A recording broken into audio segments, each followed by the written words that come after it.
মহান বিজয় দিবস উপলক্ষে জাতীয় স্মৃতিসৌধে এক সাগর রক্তের বিনিময়ে স্বাধীনতা আনা বীর শহীদদের প্রতি শ্রদ্ধা নিবেদন করেছেন আশুলিয়া থানা বিএনপি ও পাথালিয়া ইউনিয়ন বিএনপি। দলের মহাসচিব মির্জা ফখরুল ইসলাম আলমগীর সহ কেন্দ্রীয় ও স্থানীয় নেতৃবৃন্দের উপস্থিতিতে এই শ্রদ্ধা নিবেদন করা হয়। শ্রদ্ধা জানানোর পর নেতৃবৃন্দ শহীদদের স্মরণে 1 মিনিট নীরবতা পালন করেন। বিস্তারিত থাকছে মাসুদ খানের প্রতিবেদনে। মহান বিজয় দিবস উপলক্ষে আশুলিয়া থানা বিএনপি ও পাথালিয়া ইউনিয়ন বিএনপির পক্ষ থেকে জাতীয় স্মৃতিসৌধ সাভারে শহীদদের প্রতি শ্রদ্ধা নিবেদন করা হয়েছে।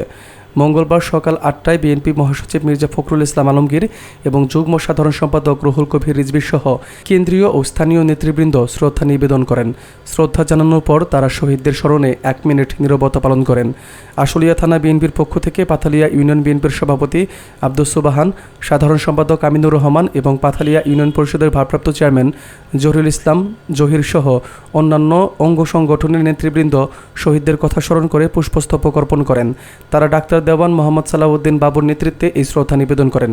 এছাড়াও এই কর্মসূচিতে স্থানীয় বিএনপির সাবেক এমপি ডাক্তার দেওয়ান মোহাম্মদ সালাউদ্দিন বাবু, পাথালিয়া ইউনিয়ন বিএনপির সাংগঠনিক সম্পাদক আবুল কালাম সহ এলাকার অন্যান্য স্থানীয় নেতৃবৃন্দ উপস্থিত ছিলেন এবং শহীদদের স্মরণে শ্রদ্ধা নিবেদন করেন।